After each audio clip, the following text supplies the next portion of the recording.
अमचन music की शानदार प्रस्तुति।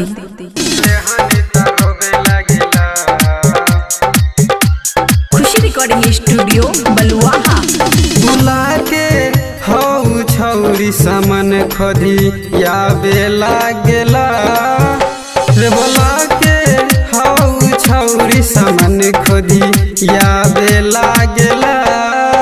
जब लेहनी रोबे लागेला, जब लेहनी रोबे लागेला, जब लेहनी रोबे लागेला।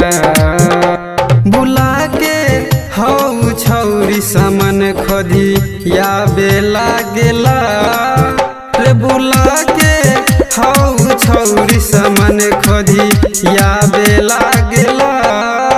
जब लेहनी रोबे लागेला, हाँ जब लेहनी काने लागेला, जब लेहनी रोबे लागेला। डीजे सुमित सतीश रईमा, सुमित सतीश रईमा।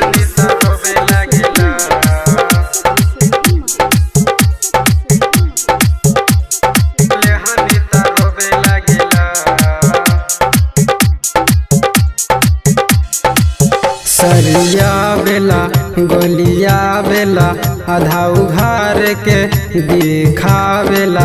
हमके कहेला ऊपर से लेला, कनखी मार के हमके फंसावेला रे। ऊपर से हमके उता देवे लागेला रे। खरे होके छौरी हमके देवे लागेला।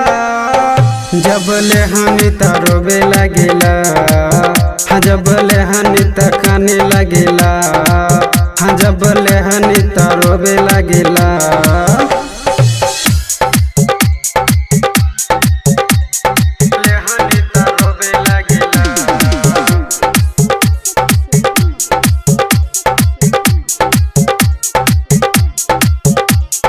खुशी रिकॉर्डिंग स्टूडियो बलुआहा। राइटर रंजीत हो मालबा ठीक हो, पूरा उठाला हो मालविया मीठ हो। आर के रामवृक्ष हो छुआ नौन हो, राजू रोशन हो कैले बाबिल हो। गोल का में से ललका रस चुआता रे। गोल का में से ललका रस चुआता। जब लेहनी रोबे लागेला, हाँ जब लेहनी काने लागेला, हाँ जब लेहनी रोबे लागेला। बुला के हौ छौरी समन खोदी या बेला गेला रे। बुला के हौ छौरी समन खोदी या बेला गेला। जब लेहनी रोबे लागेला, हाँ जब लेहनी काने लागेला, जब लेहनी रोबे लागेला। खुशी रिकॉर्डिंग स्टूडियो बलुआहा।